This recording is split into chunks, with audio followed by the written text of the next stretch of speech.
Courtship emphasizes that you must be spiritually and emotionally ready for marriage. Dating doesn't. Dating is like, woo, I try you this week. Wow, I think you would look really good on my arm. So as I'm shopping around, no ugly, ugly, ugly, ooh, yeah, come here, get on my arm. We are going to walk down the street and let everybody see how good I look. That's window shopping. That's dating. It's all about me. How many people date the ugly ones? Oh, I want a real fat, ugly one. Come on, honey. Come on, mama. You fat thing, you. Come and get on my arm. I'm going to parade you all over Singapore. Of course not. Nobody wants the fat one. Nobody wants the ugly one. No one wants the one with halitosis, stinky feet. No, because it's all about the person's self-image. They want what they think looks good. So it's a totally different image. It includes time spent with entire families. You got to be kidding me, Sister Barb. Yeah, that's what courtship is about. Courtship is, come and join my family la. Come to my house. Be with me and my mommy and my daddy and my little sister who's going to climb all over you and pull your hair and want you to play a stupid game. Welcome to our household. That's what courtship's about. Courtship is never about me and you only. We'll get together. Let's get away from your family. I can't stand them. Wow, your family very weird. Well, that's your family if you marry them. That's your grandchildren's parents. That's your children's grandparents.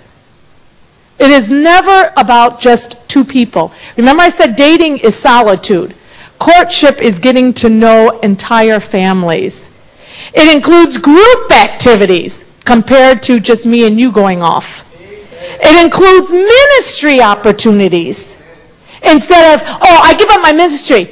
The church don't like it, we're dating? Fine, I quit. I quit the music. I don't care. I quit Sunday school. I don't care. I only want you to. I want you to. I want you. That has nothing to do. That has nothing to do with God. That's purely dating. That is a dating appetite that's very sensual.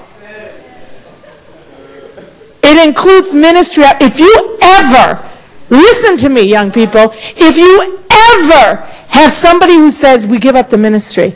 Ayla, they say at Tabernacle Joy cannot date. Never mind, we sneak out. We sneak out, I meet you. Who cares? Who cares?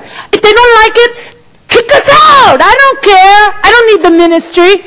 If you are giving up ministry opportunities, you already know that you are out of the will of God. The will of God is never to cut you out of a ministry. So if you're going down that path, you are on a road to very extreme destruction.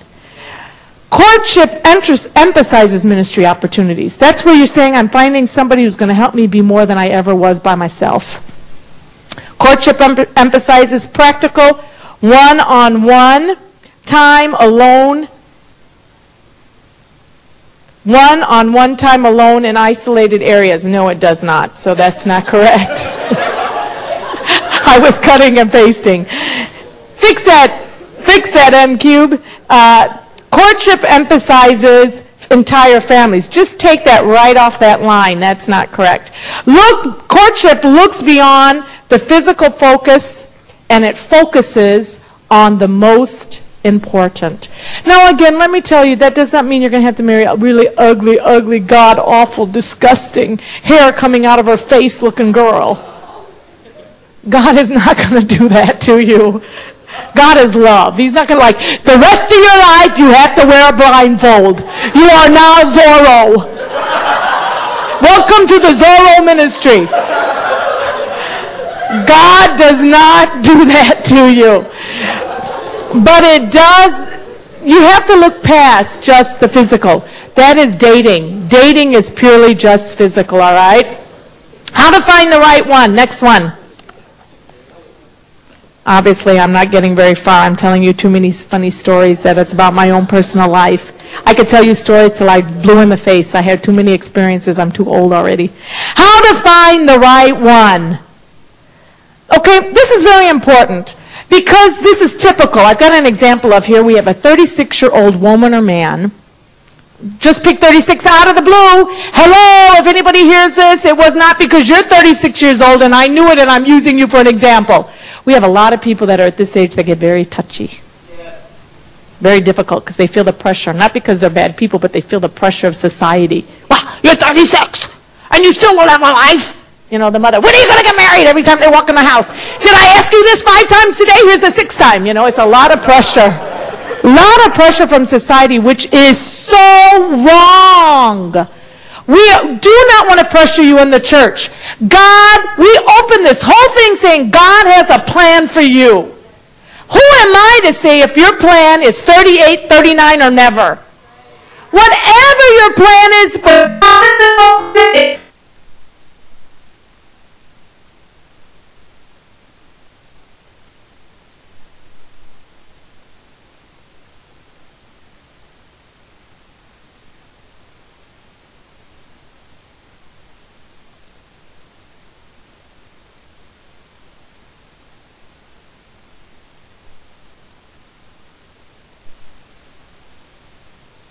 She feels like if I don't find somebody soon, I can't have kids.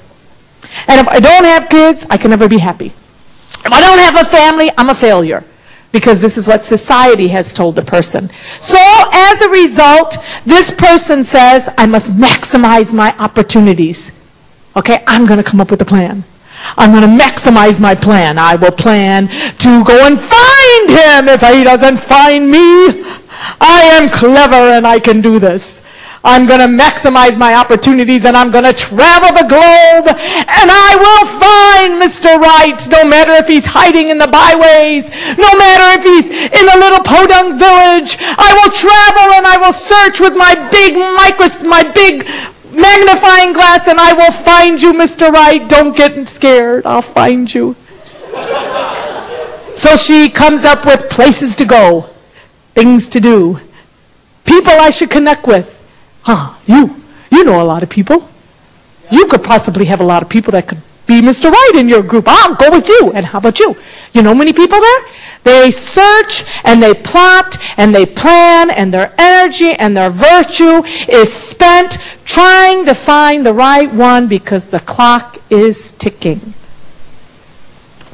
Next slide. The danger with it is good choice or God's choice.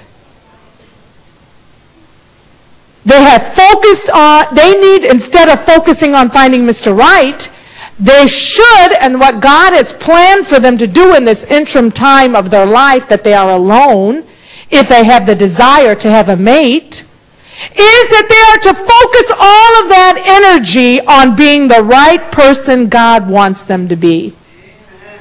Not on how to find him. He's out there somewhere, but he's hiding, and God hasn't given me the map, and I've got to search because it's the will of God, but I have to find it because it's hidden. But actually, God is saying, focus on being who I want you to be. And while you're at it, I want you to realize that godly marriages are made by living a godly life. Get your house in order. And I will add unto your house all the additions, and I'll put on all of the second bedroom and the third bedroom, the roof, and expanding the foundation. I do the foundations. I expand your cords. I enlarge your tents, and I give you your cords, right? I'm the one who does the expanding. You don't have to search and expand. All you have to do is keep the tent or the tabernacle clean. I'm your matchmaker. Don't have to go to a matchmaker. Mommy doesn't have to hire you a matchmaker. You got one, FOC. You're very good at choosing good things. But you very much have to fight that. Because in our own mental ability, we will pick something very good. But it's not God's best. Not every good choice is God's choice. The effects of dating. Broken hearts, illegitimate children, abortions,